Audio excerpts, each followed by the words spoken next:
All right, hello everybody. This is Nicole with Live with eCom Sellers, and this is the eBay Mastery Road to 10K. Welcome to the class. Welcome to the session. This is an updated version of our eBay Mastery course, and so I'm excited to be able to share it with you. So let's go ahead and get started. So over the next 7 weeks, we're going to be meeting. We're going to have 6 sessions. So this is session one of 6. And as part of those sessions, we're going to be meeting at 12 o'clock Central Standard Time. We will not have a session on July the 2nd, but we will have sessions on June the 11th, 18th, 25th, July the 9th, and July the 16th. All of our sessions will be via Zoho. And so since you are a paid member or you've joined eCom Sellers Mastery, you'll be able to come back and watch the eBay sessions again and again. As we host this eBay session each year, you'll be able to get the refreshed versions of it as well. So that's great. So you'll have lifetime access to it. And the videos will be uploaded to the membership site. So we're going to focus on, of course, seller fulfilled or merchant fulfilled. Um, and that is because this is eBay. Now, does eBay have the opportunity to be able to, allow you to use a fulfillment center? Yeah, absolutely. So you can choose to establish an account with the fulfillment center. But we're going to cover that over one of these 6 sessions. I believe it's session 5. We'll be talking about that, outsourcing. In addition to that, there are emails that may be coming out a few times throughout the course of this training. And we do have live Q&As. It should be the link to join the live Q&A is included in your email, your welcome email. So you'll be able to join that live Q&A session at 8:45 on Tuesdays or at 2 p.m. on Saturdays. So with that, I'm going to give you a quick overview. So this is what we'll be covering over the next 6 sessions. Today's session is about mindset, building a schedule, creating your eBay account, going into your back office, and going through the app high level. We're going to do some account walkthrough, and then we're going to do some simple and fast product researching tips. So I like this class. This is going to be a great one to get started. If you don't already have your eBay account, we'll just talk about some of the basics. Number 2, session 2, product categories, keyword research, creating your listing optimization, track and know your numbers, and then setting targets or a minimum profit, maximize your profits. No, class number 3, we're going to be going over feedback and product reviews, customer service, returns, refunds. We're going to do some deep product research. We're going to talk about niches. We're going to do product validation. We're going to do some simple and fast sourcing strategies. So we're going to do simple and fast product research, and then we're going to do some simple and fast product sourcing in session 3. We're going to do some advanced sourcing where we're going to be talking about wholesale, private label, white label, print on demand, drop shipping, and we're going to talk about order fulfillment. In session 4, we're going to go through some of your back office reports that are available to you, talk about the platform fees, talk about using TerraPeak. We may also use Title Builder. I didn't put that here, but we may also cover that as well. Creating your eBay promoted listings, creating product photos and images, creating variation listings. So we're going to go through a lot of listing activity in session 4. And we're also going to be talking about Google ads, YouTube ads, Facebook ads, and Instagram ads, Pinterest ads. So ads are always a great way to promote your products. And it's also a great way to get some more exposure. But learning how to optimize your listing is even better. So we'll definitely be hitting that in session 2. Session 5, we're going to be creating some bundles and multi-packs. We're going to talk about omni-channel and cross-listing, the difference between the two. And we're going to be talking about some recommended tools, using social signals, um, some generic traffic, some selling strategies, also reverse sourcing and what that is. And in session 6, we'll be covering hot niches, consumables, and replenishables. Those are the ones that I love because they give you your baseline income when you're selling online. They can give you your baseline income. We'll also be covering sourcing high ticket products and sourcing oversized products, along with hiring a virtual assistant, scaling your business, and automating your business. So, today we're going to be talking about mindset. We're also going to be talking about building a real schedule, creating your account, sourcing, creating a listing, and then how to piggyback, quotation marks in the air, because piggybacking normally is associated with Amazon, but how to piggyback off of an existing listing. So I'm going to show you how to do that, and then fulfilling your order, some of the basics. And with that, we're going to also cover next week's assignment. So the first part of this is, an overview of what your goal might look like. This looks like a lot of words on the screen, but it's an overview of what your goals might look like when you're working to reach those goals. So your goal of getting to, if you're roughly working to get to $2,000 a month, then you have to have over $500 a week in sales, in profits. Sorry, not in sales, in profits. And that's roughly going to be about $72 a day. But as you start on this journey for the first 90 days before you transition to the stretch goal, the goal, see what you can do in 90 days. See if you can be consistent in your listing and sourcing products and putting new listings up, shipping your products to your customers. And then if you can get to that profit goal of 166 a week. If you can get to the goal of 166 a week, that's roughly $24 a day. Then you'll be able to gradually work your way up to $500 a week so you can get to $2,000 a month in profit. Now, if your goal is much bigger, whether it's $4,000, $6,000, $8,000, or $10,000 a month, then again, starting with the basic goal, class goal of seeing what you can do in 90 days, and then expanding that once you've kind of gotten consistent in that 90-day period to targeting your bigger goal. So if your bigger goal is $4,000 a month, you got to sell at least, or you have to have in profit at least $1,000 a week. If it is $6,000 a month, you got to have $1,500 in profit a week. If it is $8,000, you got to have $2,000 in profit in a week. Okay. And if it is $10,000 a month in profit, you got to get to $2,500 in profit. But the only way that you can get there is that you have to be consistent in your listings.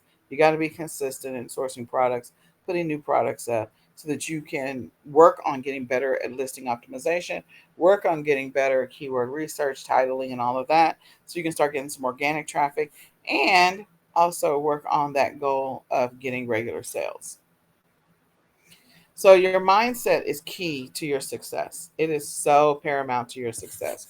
You have to work on being focused, being committed to the goal, being consistent. Don't get caught up in what we refer to as the shiny object syndrome, because that shiny object syndrome will always deter you. It will always distract you. It will always send you off somewhere else that you're not expecting to go. And then you'll be like, okay, how did I get here? And why am I focused on this? When you make a commitment to your business, when you make a decision that this is what I'm going to focus on, this is what I'm going to do, everything changes. Everything changes. So, one of the things that I encourage you to do is to get focused and get committed to this journey. I need you to start visualizing yourself creating listings every day. I need you to start visualizing yourself working in your eBay business every single day. You also need to figure out what is the thing that is motivating you? What's your why? What is driving you to do this business? The thing that is motivating you or driving you, if it's 100% money, then at some point, something with a better or different guarantee, it's packaged a different way, it's a different shiny object, you're going to go after that. So you're not going to be focused and committed to this. You're going to decide to go down that road. So work on figuring out beyond the money what motivates you. Do you like the eBay platform? Do you like selling? Do you like the hunt of products? Do you like sourcing? Do you like creating listings? Do you like just getting a sale, feeling like I've accomplished this online selling thing? Because sometimes it's just about the online selling. Sometimes people get very frustrated and they just, they're like, okay, I've tried that online thing and it doesn't work. And so when you get that first sale, you're motivated to get the next sale and the next sale and the next sale. But on this journey, I can guarantee you, you're going to make mistakes. Things are going to happen. Things are not going to go as planned. And so you have to learn how to be patient with yourself, how to forgive yourself, and how to stay consistent in the midst of it all. In the midst of the things that are going to happen, you're going to have to learn how to persevere through it or how to pivot and make slight adjustments to it so that that way you can continue down the path. You've got to figure that part out. Everyone's buying online. People have moved online, especially with after the pandemic, and this is the thing for them. So I want to encourage you 100%. Figure out what you need to do to be consistent, to be motivated to do this work every single day, to be motivated to create listings, to be motivated to do the work that's going to help you to achieve your goal, to reach your target goals. Work on those things. Be thinking about what is it that I like about eBay? What do I like about sourcing? What do I like about creating listings? Think about those things. If there's nothing that you enjoy about it or nothing that excites you about it, then you're going to quit it. But if there is something that you like about it or something that you're drawn to it, or you just feel like this is a great solution so I don't have to work a 9 to 5, that's also, I mean, it's a good motivation. If you find something better, you will quit. Like, so it has to be something about this particular way of making money that makes you want to continue to do it. And what happens if you fail? Sometimes we don't like to think about it, nor do we like to talk about it. I will tell you point blank, I have failed multiple times. That is a fact. I have had obstacles, I've had trials, I've had challenges. When I first started selling on eBay, I feel like it was my second year, maybe it was my third, one of the two. I can't remember anymore, it was so long ago. But eBay shut down or suspended my account at the beginning of Q4. Like I think it was like the last week in November, all the way up until the first or second week in December. I couldn't sell.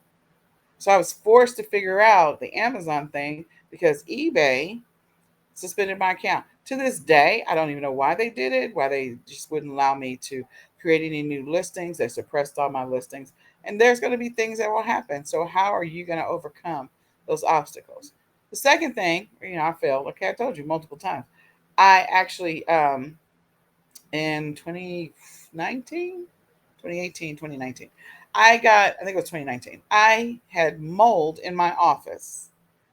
So, why does that matter? You can list anywhere else. Well, the thing is, I have a 2-story house.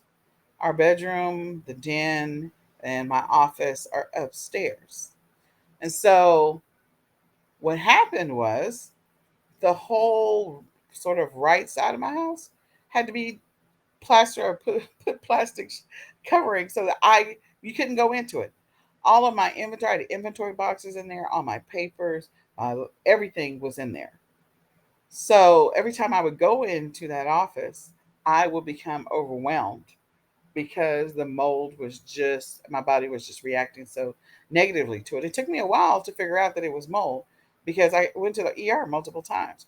So when this problem happened, when it was discovered, because I started getting sick in August, and when I was discovered that it was mold, it was September. And that meant that that was going to affect my entire Q4 because first I had to tape up the house, make sure everything was closed, close all the vents and all that other stuff, um, so that that way I could at least sleep in my own house. Because remember, the bedroom's upstairs. Then the second part of that was getting somebody to come in and clean the vents. I had to eventually get my brother and my son to put on hazmat suits to go into my office to wipe down everything and try to bring it out. And some of the stuff that they brought out, I literally got sick again. So again, wasn't able to do anything that Q4 2019. Really frustrated. So that's 2 now. Q4 is like critical to this journey. Then last year I got COVID. Got it in August. What's going on with August? I don't know. Not expecting anything exciting this August. But my point is, I was down for the count. I was hospitalized 14 days in the hospital with COVID. Finally got out.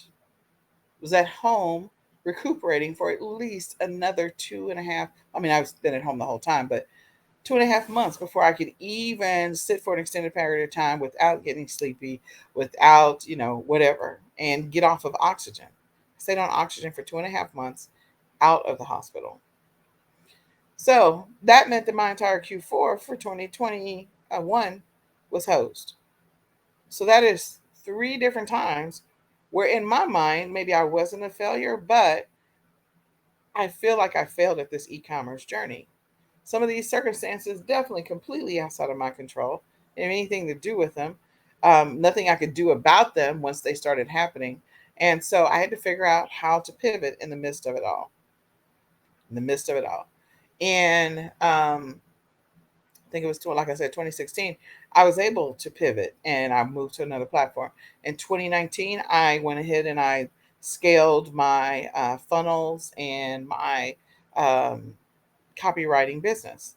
So I worked on that during Q4 while I was trying to recover from the funnel from the mold.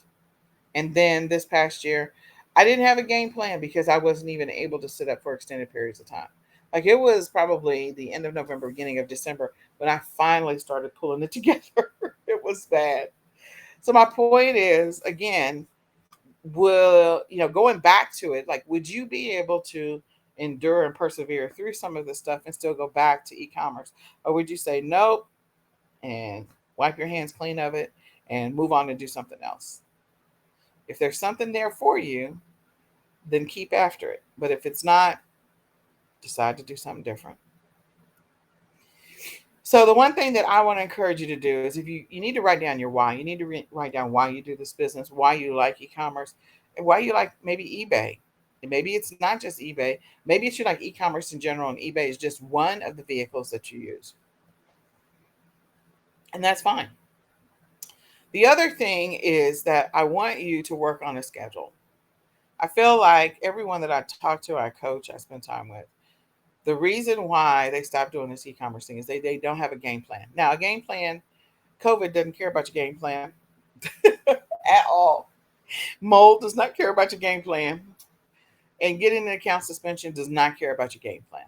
But if you do have a game plan pulled together, you'll be able to have a roadmap on what you're going to be doing and where you're headed versus just randomly, like a scatter diagram, figuring out what you're doing from moment to moment, day to day.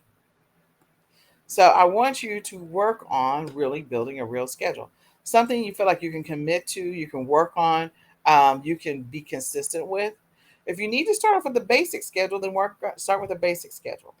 But the goal, the objective, the key is to be consistent because eBay likes consistency. eBay loves consistency. So eBay is looking for you to be consistent in this business. It's extremely important that you work on building the habit of consistency, figuring out how to continue to do this business in the midst of. So if you don't have like a game plan for helping you to be consistent, or you don't have a game plan for what to do with this business, there's some things you need to figure out. You need to figure out, when it comes to building a schedule, are there things that are in your way that are stopping you, that are distractions? Things that prevent you from being consistent about listing, can prevent you about being consistent about shipping. And if so, what are those things? What are those things that are stopping you from being consistent? Okay. The other thing is, I want you to write down, what are the number of hours that you can commit to doing this business, that you can commit to working on your business, if you were to focus on it, and figure out what your most productive time of the day. Everyone's got one. Most of the time we don't think about it. We just work through the day. But that most productive time of the day means the difference between making money with income producing activities and wasting time with income producing activities. So the example would be, listing is an income producing activity, is the one thing that will produce income for you if you do it regularly. So I'm not saying everything that you list is going to sell. That's not what I'm saying. I'm saying with consistency, this income producing activity, this listing, will help you with that. It will help you to make money. Okay. So if listing is your income producing activity, if you list it in the morning, let's say the morning is your most productive time of the day, you're able to get through 10 listings in the morning. What happens if you tried to list in the evening? In the evening, does it take you like 5 hours to do two listings? Not 5 hours, 3 hours to do two listings, versus in the morning spending 1 hour and doing 10 listings. So in your most productive time of the day, you can get through and burn through a bunch of stuff very quickly. In your least productive time of the day, it takes you double, if not triple, if not quadruple the amount of time to do the same thing. So what time of day do you feel like I can get through a bunch of stuff and I can get through it quickly and it's working out for me? What time of the day, when in the day do you feel like that you can do that? So write that down because again, everyone's got a most productive time of the day. And then what I want you to do is when you look at that and you identify that most productive time of the day, do what you can to try and build a schedule that allows you to work your business during that window. Now, if you're working a 9 to 5, that might be a little challenging. But if you're not working a 9 to 5, you might be able to pull that off. So if you are working a 9 to 5, let's see if you can figure out what you can be doing to be able to work your business during some of that time. Maybe you get up an extra hour earlier in the morning. Maybe you take an extended lunch hour, or not an extended lunch hour, work in your 1 hour lunch hour period. Maybe you work 30 minutes in your business during that time. So you get up an extra hour early, you gain an hour. Maybe during your lunch period, you take 30 minutes or take an early lunch. Because again, if it's still in your most productive time of the day, you definitely want to take advantage of that. And then if it's in the evening, maybe after the kids go down or after you settled in for the day, maybe you work an extra hour in the evening in your business. So if you're already planning on working 2 hours, maybe you just add an extra hour. But figure out your most productive time of the day and let's make sure that we're putting activities that are going to help us to build this business and to be consistent in this business in that window. Okay. The other thing is I use time management tools. There's all kinds of time management tools that you can use. One of my favorites is, of course, the alarms on my phone. So you could use the alarms on your phone to be able to do the things that you need to do. So that's one, using the alarms on your phone. So you can set timers.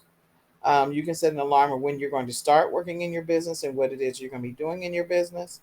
You can also use your Google Calendar to help you build out a schedule to be able to work in your business because your income producing activity, of course, is listing. Um, that's one of them. Shipping is the other one. You can also look at um, using timers. Kitchen timers are always helpful. So, using a kitchen timer to do work, that's another one that you could use to help you in your business. Um, Music. So, I will turn on YouTube and I will play music from a YouTube's, either you put together a playlist that maybe is an hour long playlist, or find a song that is on YouTube that plays for at least 1 hour and play that music for that entire duration. You can, if you have to, like, feel like this is a job just temporarily, so that you can build the habit of consistency, build the routine of consistency, then what you can do is maybe figure out a sign in process or a clock in process to help you with that. Because again, being consistent is going to help you on this journey. So maybe design or develop a clock in process or a sign in process to help you on that journey. In addition to that, if you got family members, let them know when you're working so that they're not caught off guard. Let them know what this is my work time. This is the time in which I'm working, and please don't bother me during this window. Or mommy's trying to make some money, or daddy's trying to make some money. So do that. Make sure that you are, letting your family know, let your spouse know. This is when I'm working on my business. This is when I am working on generating some income. You could also, leave a note on the door. I used to leave before COVID. I used to go to the college in our community. They have a library and I could go work in there. They have quiet rooms. I loved it. And then COVID hit and everything changed. So, so, the one, I don't know what happened there. So the thing that I need you to think about when you are working in your business, the majority of where you spend your time needs to be on those income producing activities. They need to be some of the first things that you do. So the income producing activities, of course, are creating listings and creating shipments. Those are your two biggest income producing activities. Then, and sorry, when I say creating shipments, like shipping the stuff to your customer. If you are using fulfillment center, that's fine, you know, but shipping the things either to your fulfillment center or shipping stuff to your customer is the most important. Okay.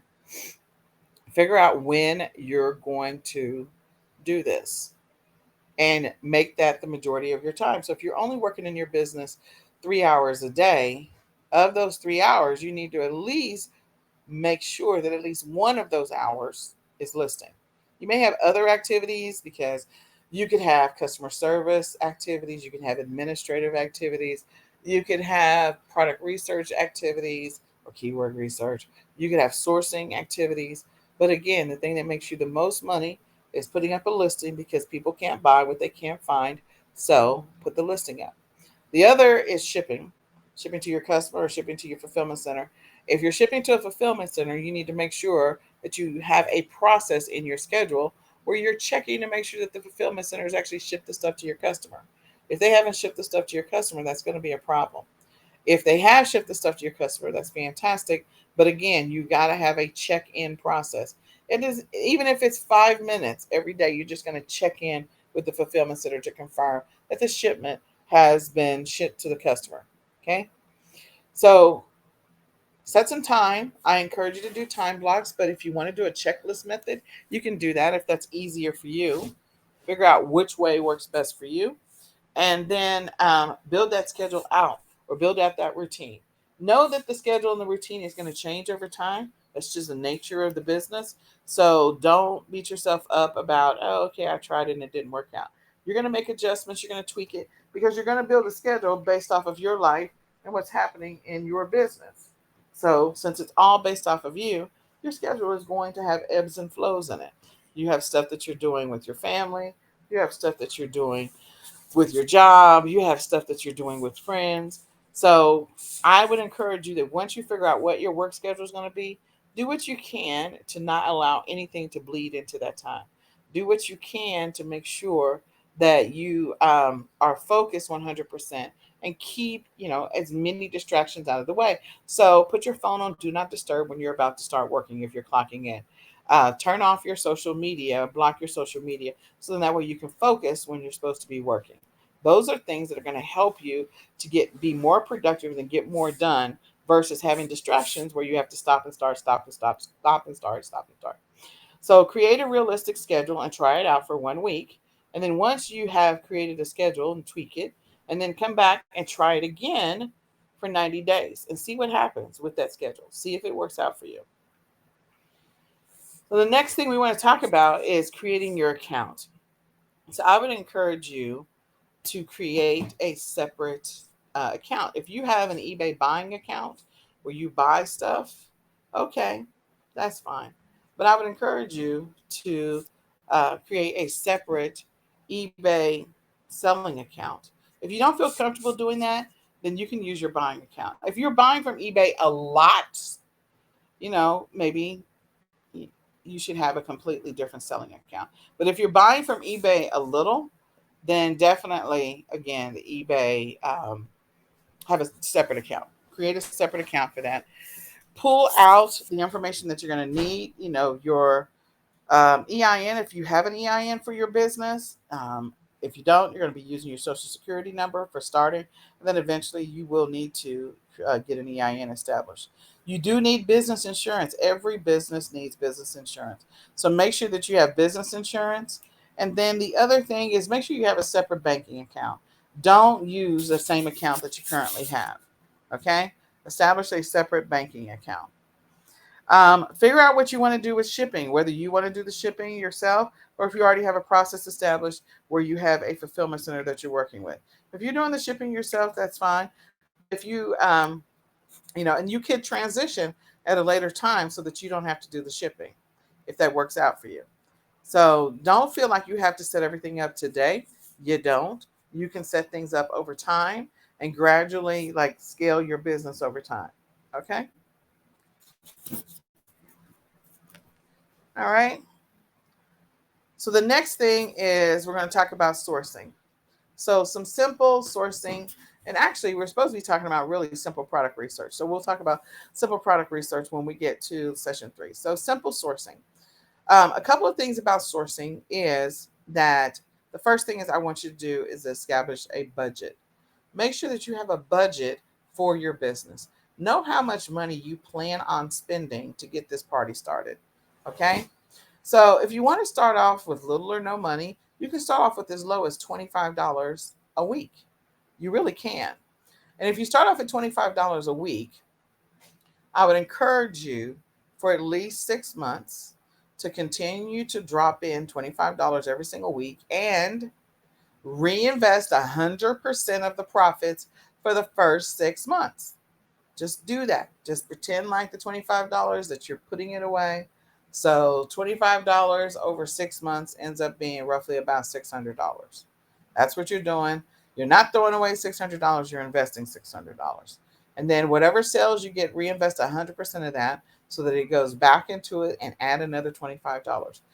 If you want to take that $25 concept, maybe what you do for the first 90 days is you do $25 every single week for 90 days. And you reinvest 100% of the profits. And then the next 90-day period, you invest $50 every single week and you reinvest 100% of the profits from there. So you come from a $25 to a $50 stepping stone, and each time you're investing 100% of the profits, so that way you have the opportunity to be able to continually scale your business. Now, are you going to get to $10,000 a month starting off at 25? Eventually, over time, you'll get there. But if you're looking for a faster approach, then you probably need to start off with anywhere from $500 to $2,000. If you're working to get to $10,000 a month, I would give yourself at least your first 90 days to get to that $10,000.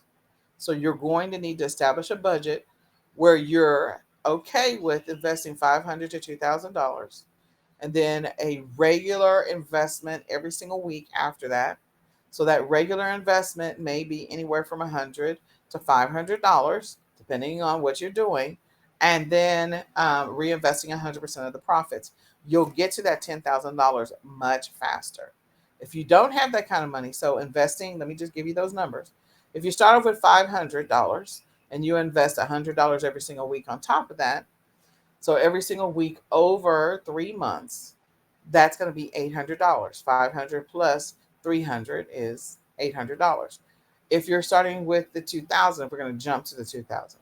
And you're spending $2,000 from the jump, and you're reinvesting 100% of the profits. On top of that, you're adding an extra $1,000 a week. $1,000 a week over that 12-week period is $3,000. Nope, that's not $3,000. Sorry, I had to do that real quick. 12. So it's $12,000. It's $1,000, Nicole. So, so that's $1,000. So $10,000, 12,000. So $12,000 plus $2,000 is $14,000. That's a lot of money. If you don't have that kind of money, then you can start off smaller. So starting off smaller with the $500 plus $100 a week. So $100 a week is actually $1,200. $100 a week. So then you'll have $1,700. Sorry. For some reason, I was stuck with the $25. That's usually when I said 300. So it's not 300. It's $1,200. So if you have $1,700 to invest, that's fantastic. Be prepared to spend that money. If you got 500 now and you can swing $100 every single week, do that, because it will help you get to the $10,000 a month much faster. But you do have to invest money in order to make money. Now, can you get started with little or no money? Absolutely. You can find stuff around the house. You can connect with family and friends. You can ask them for anything that they plan on giving away or donating to the thrift store, and ask them for those donations. You can ask them for the things that has been sitting in their garage that they said that they were going to clean out a long time ago. And so you can ask them for those things. Say, hey, I'll go ahead and list those things. I'm starting a business and I'll sell them. So those are all strategies to get started with little or no money. And that is part of my journey. That's how I got started in this game. When you do make purchases, I encourage you to keep the receipts. Or if you're using a wholesale supplier, keep the invoices, purchase orders, whatever, as proof of the purchase. You never know, one, if you're going to have be asked for proof of purchase from eBay. You never know if you're going to have to return the items to the original source. And you also need to keep in mind that you're going to have to deal with the IRS at some point. So keep the receipts. One of the hacks that I use is I create an email or a Gmail account that is like NicoleTax@gmail.com. And I email myself the receipts whenever I make any purchase. So if I go out and do retail arbitrage, what I will do is I will take a picture of the receipt before I leave the store. I'll write on the receipt. Then I'll take a picture of the receipt before I leave the store. And then I will email that receipt to NicoleTax@gmail.com. Anytime I make any purchases from wholesale suppliers or drop shipping suppliers, or I order supplies at all, shipping supplies, or I make any other type of, any type of transactions, I forward all those receipts to NicoleTax@gmail.com. When I run my reports off of the eBay platform, I will forward those reports to NicoleTax@gmail.com. It makes it easier for your accountant to be able to help you to reconcile. It doesn't mean you don't import that into QuickBooks or whatever accounting software that you're using. It just means that the receipts themselves are somewhere else, they're stored, and it makes it easy to account for those things. Okay. Um, the other thing is make sure you're tracking your mileage, especially if you're going out to do retail arbitrage, for sure. And if you decide you're going to do online arbitrage, again, do the same thing because you're going to get a receipt every time you buy.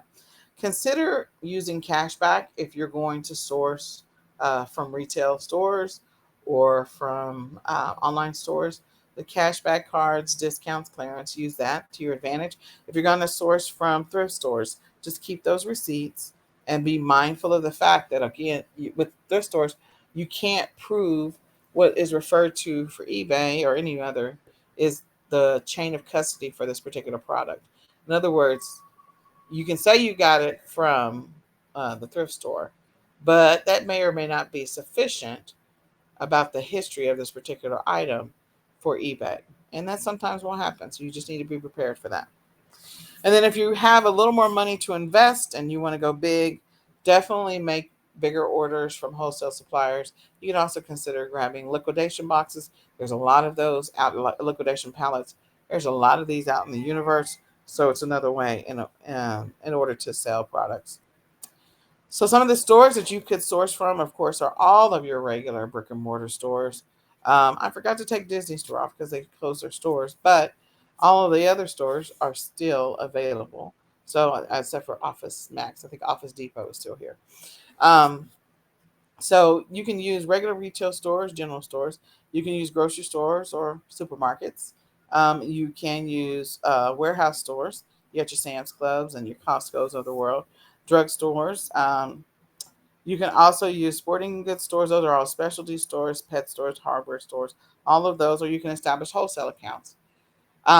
Again, depending on what you decide to do, make sure you're keeping the receipts, keeping the invoices, keeping track. If you're driving, make sure you're tracking the mileage. All of those things are going to be extremely important as you go on this journey. Okay. But you can find some really great deals at all of these stores and some great deals to flip onto to sell onto eBay at a discounted rate. The other thing is, I know that there's some stores that are going out of business. So you might want to be on the lookout for those. You might be on the lookout for like your convenience store, your specialty mom and pop stores. There might be some unique things or discounted things or discontinued things that they have that you can sell.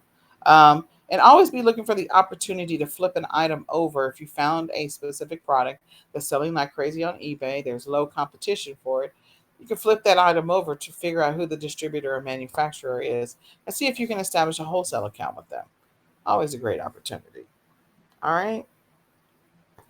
So if you happen to be sourcing and you're still concerned about COVID, and there are some people that still are, you do still have some services that are available to allow you to have products shipped to you, or you can, like with Walmart, you can order online and then do pickup or have someone deliver it to you.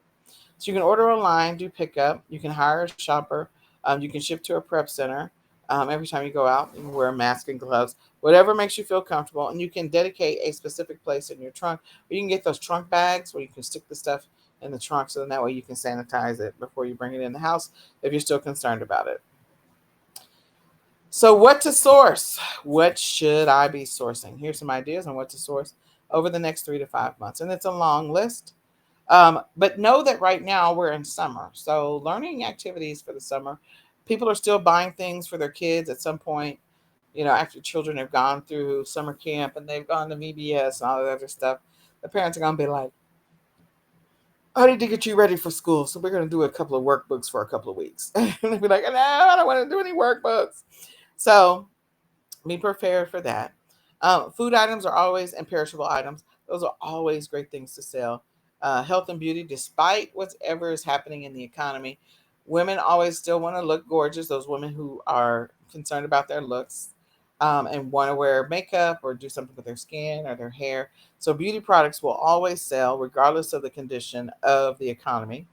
Um, Different types of things that you can put in your trunk accessories, cleaning supplies, that kind of stuff. Also, opportunities. Back to school's coming up. These are things that you could be selling. And also, pet and baby always sells. So there's a lot of steady eddies in pets and baby because people always have to feed their dogs. They always have to groom their dogs or cats or whatever.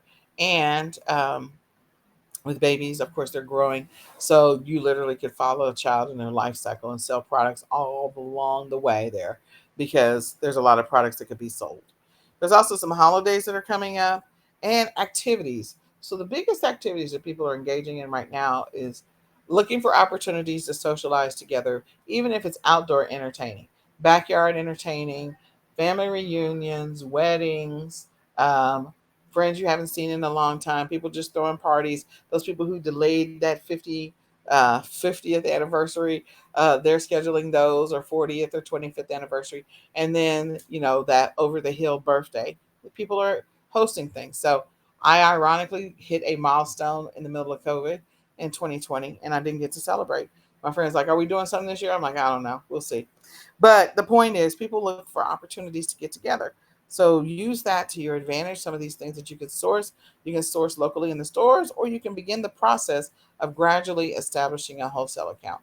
And if you decide to do that, I would encourage you to, establish at least one new wholesale account a week, so that begin the end of a year, you have 50 wholesale accounts. That gives you a lot more flexibility and a lot more variety and a lot more catalogs to go through when it comes to products to be able to sell. Okay. You can also do some research on the Amazon movers and shakers, the Amazon bestsellers, and you can always think about the next 3 months, the next season, or the next holiday that's coming up, or also the next blockbuster, because there's a lot of movies that have come out. I wonder if there's going to be an action figure for um, Top Gun. I'm interested. Now I got to go do a Google search at some point. All right, so creating your listing. So you have a couple of options. You can create your listing directly from your computer, logging into your eBay account and doing it that way. Or you can use the eBay app. So if you log into your account, you can go directly to create listing and begin the process of creating your listing from there. You can also go to your seller hub and create listing from there. And you can find an item that already exists and click on sell now because you have a product that's just like it. That is an indirect way of piggybacking off of a listing. Whereas if you use the app, you go and find products or look for products. You have the ability to scan products with the app. And then sell one like this will be on the listing itself. And so you can list that item. So you can do list an item, or you can click on sell an item like this, and that's like piggybacking, giving you the opportunity to piggyback off of an existing listing. So you'll have to log into your seller account via your app to be able to do that. And make sure that if you're planning on keeping these separate, the selling and buying app, that you 100% log out and log back in to your selling app. Now, I will tell you that eBay does this whole sometimes IP address tracking and serial number tracking from your device. So make sure you keep those two straight so that you're not selling on that secondary account. So when you're listing from your computer, here's where, if you're going to piggyback off of a listing, you can see down here where it says, I have one like this, sell now. So when you pull up the listing, if you have one like that, you can click on sell now and be able to list your item. If, oops, we lost an image. Okay. Yeah. The other thing is if you're going to list from your phone, you can click on the words list an item. That's one. Or you can go over when you pull up the item, you got to scroll all the way down towards the bottom on your mobile device. So it's really towards the bottom. And you can click on sell one like this. And that's another way of sort of piggybacking off of the listing, giving you the opportunity to sell it. So you'll need to make sure you indicate your quantity and your price so that you can do that. So coming up with ideas and ways to continue to find out what's happened, what people are looking for, what people are interested in. eBay does have the eBay watch count, and so you can go and see, how many items have been sold for the thing that you want to sell. So you can go to watchcount.com, again, watchcount.com, and begin the process of looking at popular items that have been sold. You can also do the search on your own from your app, type in what the item is, and then click on sold, which will be on the left side. You can item sold, and that way you can see how many have sold. And you can put it in the parameter like in the last 30 days. Okay. So order fulfillment and shipment. So you have the option of selling, like when you sell something yourself, you can ship it to the customer yourself. Some people will outsource their eBay shipping side of their business to a fulfillment center, and that's fine. So that means that when you order inventory, you're going to need to package it up and make sure that you send it into your fulfillment center. Check to make sure it got checked in. When items sell, just go online, double check, make sure it got shipped to the customer. But if you're shipping things to yourself, you're shipping things to your customers yourself, you're doing seller fulfilled or merchant fulfilled, then what you need to do is you're going to um, look for your email notification. Also go to your back office. We saw that little red notification, one notification, and that will give you an indication as well. So when you log into your back office and you click on that item that's sold, you're actually going to see some shipping options. You can also order your shipping directly from Pirate Ship and print off that like label and ship using that method as well. Or again, if you're using a fulfillment center, they may ask you to like create a ShipStation account, or maybe not, or they may ask you to email the Pirate Ship receipts directly to them. The shipping labels to them so they can put it on your item. So it just depends on how automated or non-automated that particular fulfillment center is. You do need to add the tracking number once you have purchased the shipping itself. And I would encourage you to notify the customer that, hey, we received your order and just wanted you to know that we're processing your order and we will send it out shortly. So that's just a notification and acknowledgement that we received your order. The next one, you might send your second emails like, hey, we sent out, we have your tracking number for your item. And just an FYI, here's the tracking number. Or you can say, here's the tracking number. And oh, by the way, it's going to be shipped via FedEx or UPS, blah, blah, blah. Then the third email is you checking to see if the item has gone or is on its way to the customer. Sometimes you'll drop stuff off at USPS and it takes a while for it just to get out of your local area and onto a bigger arena so that it can make its way to your customer. So be prepared for that level of communication where you may actually end up sending 2 to 3 communications to your customer over the life of this particular shipment or this life of this purchase, just to make sure that they got it.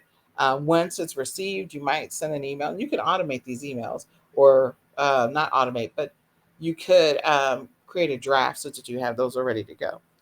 So you can send an email the next time or the last time to say, we show that the item has been dropped off. We thank you for your service. If you have any questions, or thank you for being a valued customer. If you have any questions, feel free to contact me if at any time you're unhappy with this product. Put in some fluff words, put in some sentences and invite them to reach out to you directly and invite them to share some feedback about their experience with you and also the product. So, with shipping, you have to think about, if you're going to do it yourself, some things that you're probably going to need to get is some boxes, some poly bags, some packing stuff. So some of the stuff to be able to keep things in place, not moving around, flying around inside the box, especially if you don't have, like, you didn't make a box or trim the box down. Um, Newspaper flyers, but don't make it too trashy. Please don't. Um, then you also have the ability to get some air pillows. You can get some of those air pillows, believe it or not, from doctors' offices. So if you're going to the doctor, you might just ask them. You could also get peanuts if you want to. I wouldn't recommend it. You could get the bubble, I call it bubble wrap, but you can get bubble wrap. You can get the bigger bubble wrap. And then you'll also need a printer for printing your shipping labels. And printing it on regular paper is okay because you can tape it onto the packaging or onto the box. When you're prepping it, your shipment, the thing you need to do is make sure you've removed all of the stuff that indicates where you got this from or how you acquired it. Get rid of all that stuff.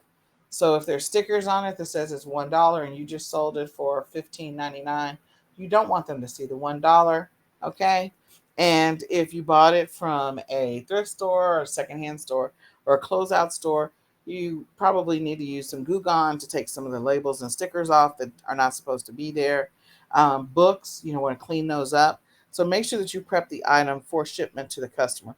You want them to have a good experience when they receive your item. Okay. Now this one does say when not doing FBA, but just ignore that. If you want to put SKUs in your listing, there's a SKU place where you can put that when you create the listing. And again, your shipping methods, I have mentioned now Pirate Ship. I've also mentioned ShipStation. Stamps.com is another one if you want to use that. Smaller packages, I would encourage you to use USPS and UPS. Larger items, depending on the weight, FedEx or USPS. Okay. So we're going to go through the back office. I don't know why this is out of order. So the next thing with the back office is I wanted to point out a couple of things just briefly.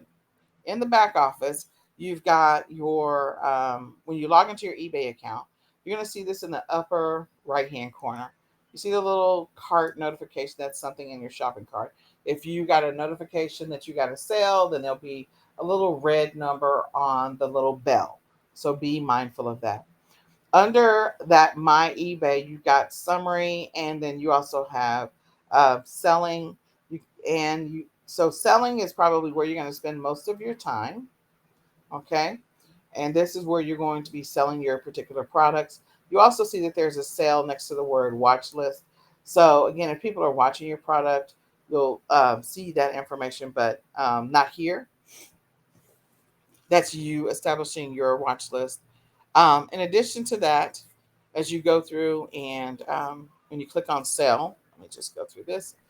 Sell will take you to the seller's hub, or it will take you to the create a listing. So somewhere over here is the create a listing. Somewhere over here, I'm doing the mouse thing, is the create a listing. Mine is sort of chopped off right now. But you'll be able to create a listing from your seller hub. So this is the top part of the seller hub.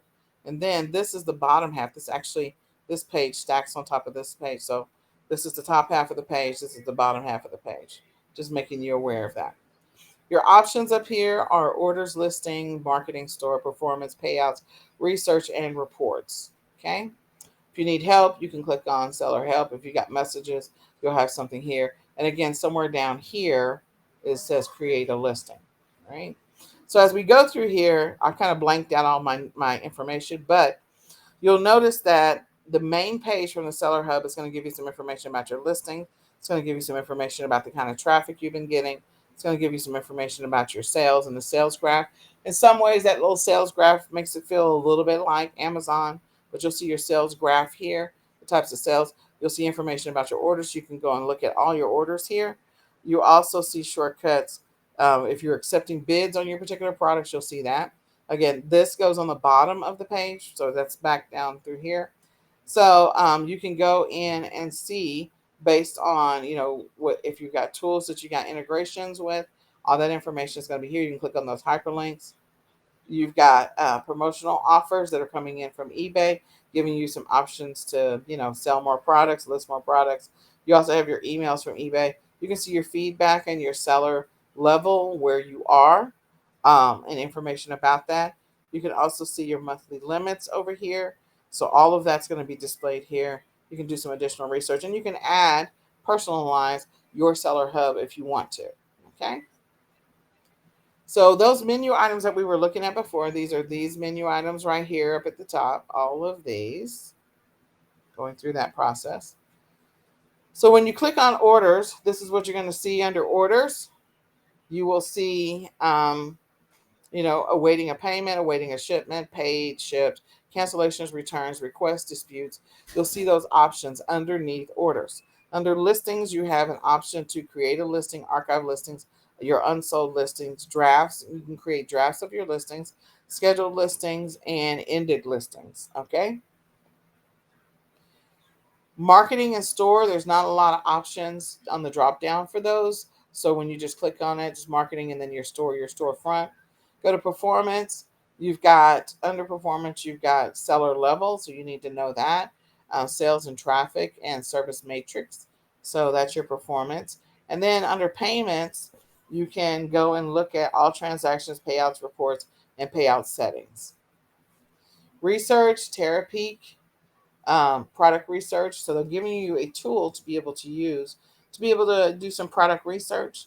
Your learning resources. So they've got their own learning library, and then your reports. So you can download reports, upload. So more than likely you're going to download or you run some reports somewhere else and you're downloading those reports. So using that reports option, and we're going to go through some of that so you can look at the reports later. All right. So,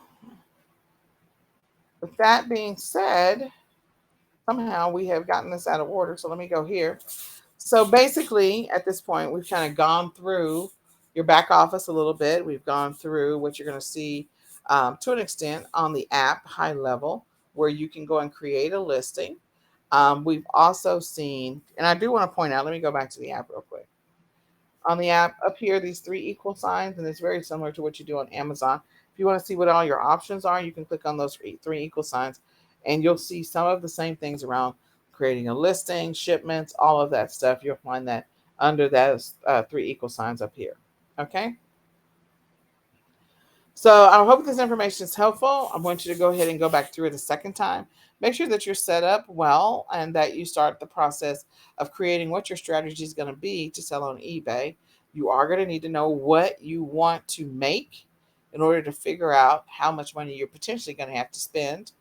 Again, if you want to start off simple, just do $25 a week, commit to $25 a week every single week in sourcing new inventory to list on eBay, and do that for 6 months. Reinvest 100% of the profits. If you have $500 to start with, or $1,000 or $2,000 to start with, go for it. If you got 500, I would encourage you to invest no less than $100 a week for 12 weeks, and then reinvest 100% of the profits every single week and every single day. That's going to help you to scale. And if you've got 1,000 or 2,000, I would encourage you to invest at least $1,000 a week in inventory, and of course reinvest the profits. But do that for at least 12 weeks, which is 90 days, and see how things go. See where you end up. All right. Hope this is helpful. Again, this is Nicole Whitlock with eCom Sellers, and we are going to go through the schedule next week. Hopefully, you've created one. We're also going to talk about um, we're also going to be talking about inventory to some extent, and helping you get ready to take your business to the next level when it comes to eBay. So with that, we're going to say goodbye for now, and we'll see you next week.